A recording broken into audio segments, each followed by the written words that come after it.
This is the news on top of the hour. Live from our studio in Georgetown. Kaieteur Radio, 99.1 FM.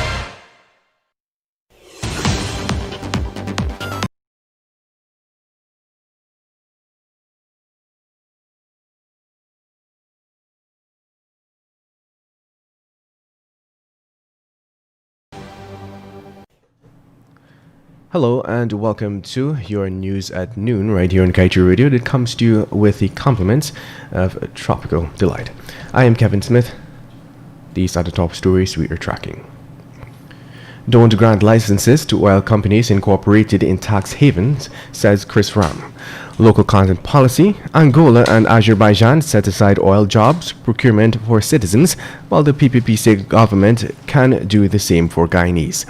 Meanwhile, legal action to be taken against Jordan and Heath London for giveaway of prime Ogle lands. Government asks police and SOCU to investigate coalition transactions.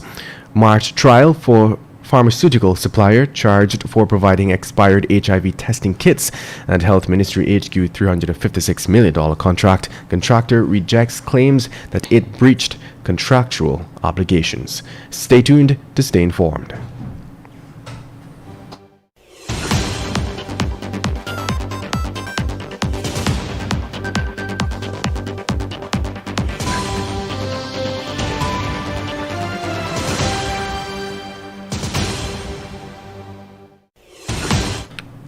And now for the news in detail. Anti-corruption advocate Christopher Ram is of the view that Guyana should require companies that apply for a petroleum license to be incorporated in Guyana. His suggestion came in relation to the suspicious Kanji and Kaieteur awards made by former President and Minister of Petroleum Donald Ramotar just before the 2015 elections. He said that many companies are incorporated in secrecy jurisdictions because they are generally tax shelters and that Guyana should not be allowing it. He explained that Guyana is free to set conditions that it finds appropriate for its licenses.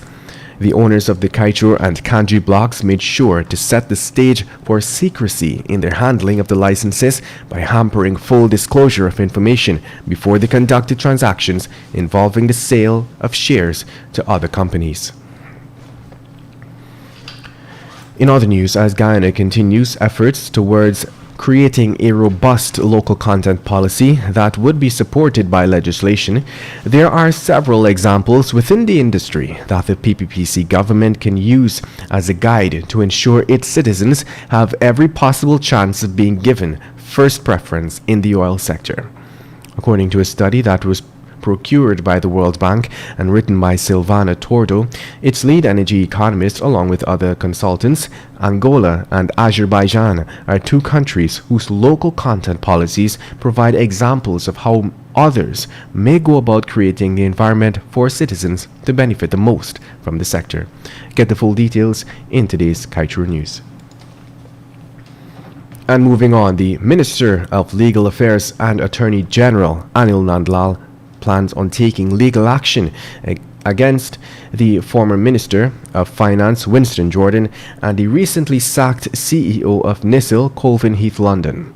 According to the AG, the legal proceedings are grounded in the contention that Jordan and Heath London had played primary roles in the giveaway of prime Ogle lands, said to be worth billions of dollars. The alleged giveaways took place under the leadership of the previous APNU-AFC after the March 2nd elections. Meanwhile, Nandlal has sought the assistance of the Guyana Police Force and SOCU to investigate transactions involving state lands during the tenure of the APNU-AFC government. Let's tell you now that the trial for an executive of a pharmaceutical supplies company that is charged for providing fake HIV testing kits to the Ministry of Health is expected to commence in March 2021. The company, Caribbean Medical Supplies Inc., is one of the country's biggest local pharmaceutical supply companies. Earlier this year, the company was charged and the matter is being heard in the Lenora Magistrates Court before Magistrate Zemina Ali Sipal. The company was charged by the Government Analyst Food and Drug Department. Meanwhile, Attorney General We head back to him, and Legal Affairs Minister Anil Nandlal said that Chung's global enterprise breached contractual obligations, leading the government to rescind the more than $356 million contract awarded for the construction of the Health Ministry's main office.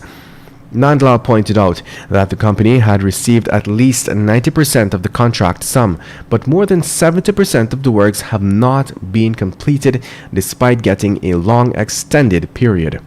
Nandlal said too that the company, one day after the new government took place, issued a revised bill of quantities which exceeded the initial contract sum. Now providing clarity, the company said while it received the contract in November 8th of 2017, the Health Ministry's consultant was only appointed on April 12th, 2018, 155 days later. Chungs explained that the consultant said that the project's bill of quantities was quote-unquote poorly prepared, with several inaccuracies discovered. This led to a completely revised bill of quantities being issued with additional drawings, including piles and steel structure. You are tuned into Kaieteur Radio 99.1 and 99.5 FM, and this is your news at noon. Coming up after the break, CARICOM and FAO assessment of COVID-19 on food systems, cash transfers and distribution of seeds, and restocking of animals recommended. Meanwhile, no positive cases from airport reopening. Do stay tuned.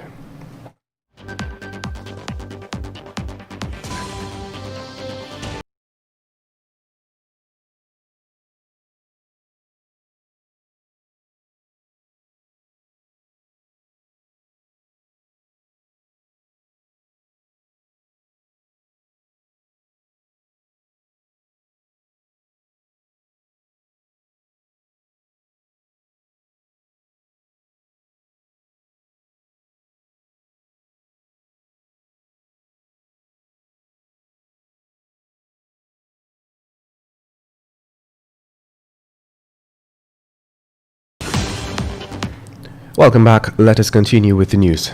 In times of a pandemic accompanied by a global economic shock, food security is a key concern for governments and development partners throughout the world. To measure and respond to the impact of COVID-19 on Guyana's food systems, CARICOM and the Food and Agriculture Organization, with oversight by the Ministry of Agriculture, conducted an assessment from July to August 2020. Targeted interventions to support the most vulnerable groups or households who have been most affected have commenced. Meanwhile, recommendations were proposed for the provision of seeds, planting materials, restocking of livestock, and supply of critical inputs, mainly for most vulnerable and female-headed households. It encourages marketing assistance, processing support, and fishing gears or tools to small-scale artisanal fishers, and emergency employment or cash transfer programs for most vulnerable and affected casual or seasonal workers.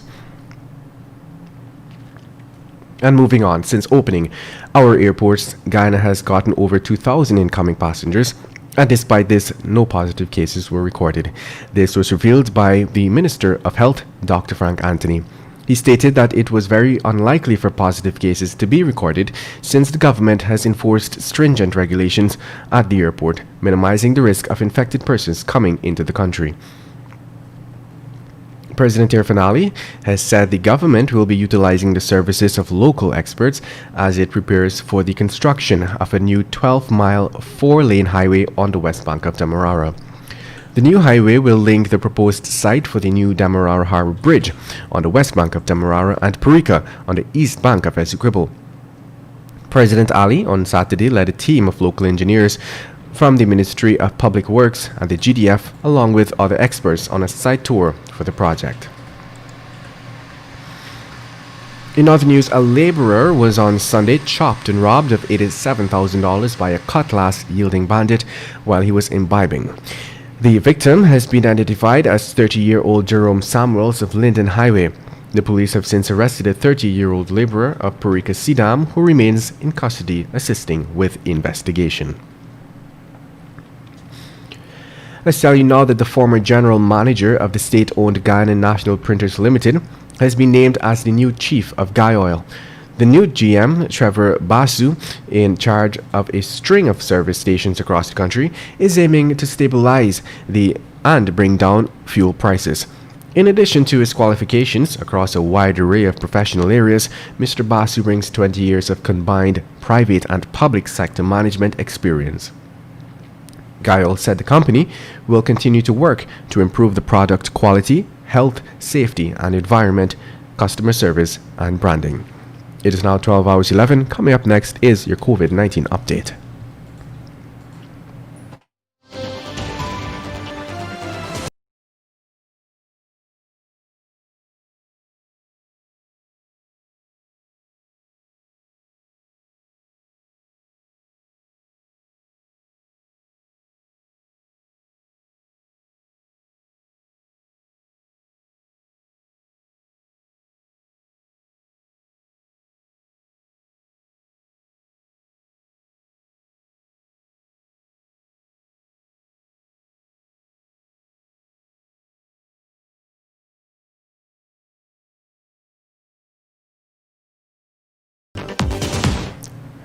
And now for your COVID-19 update. The number of worldwide coronavirus cases has reached 47,485,473, with deaths at 1,213,778. Recovery cases has reached 34,133,230. Locally, 2 more persons are dead from COVID-19, with regions 1 and 4 again in the mix. The latest fatalities are a 74-year-old male, that should be 74-year-old female from region 4, and a 57-year-old man from region 1. These persons died while receiving care while at hospitals, it was announced by the Ministry of Health. The Health Ministry also said it recorded 13 new COVID-19 cases yesterday, taking a total number of confirmed cases to 4,238. 9 persons are in the COVID-19 ICU, 66 in institutional isolation, 771 in approved home isolation, and 23 in institutional quarantine. Meanwhile, Minister Dr. Frank Anthony has said while COVID-19 cases in Kwabana, Region 1, are stabilizing, officials have noticed spikes in neighboring communities. Minister Anthony reiterated that medical teams are already on the ground to assist the local staff to curb the current situation. Minister Anthony gave assurances that the teams were ready to tackle emergencies. As of November 1st, Kwabana had 62 cases. That number has stayed at 61 for several days. And coming from CNN, a COVID-19 surge in the US has seen the 7-day case average nearly double over the past month. Cases of coronavirus in children are rising in the US, according to the American Academy of Pediatrics. There are 61,000 new cases in children during the last week of October. As cases across Europe rise exponentially, intensive care units in Brussels have reached capacity, and Hungary is considering tightening restrictions. Iran has set another daily coronavirus record with 933,000 new cases reported. And that brings us to the end of today's News at Noon. Remember, the news came to you with the compliments of Tropical Delight. I am Kevin Smith. Thank you for listening.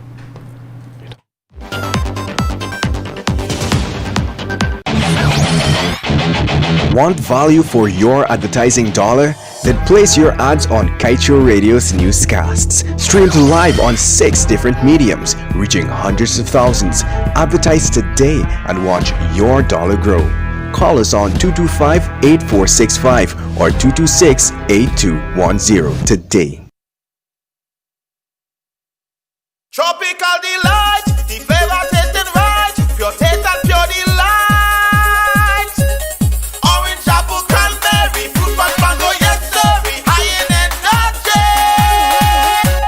energy. Jumping up every day, and I jumping up every night. I think it's back and it's pure taste, pure delight. Energy to unload behind a truck down the road. The taste going to explode. Tropical Delight, Tropical Delight, pure taste and pure delight.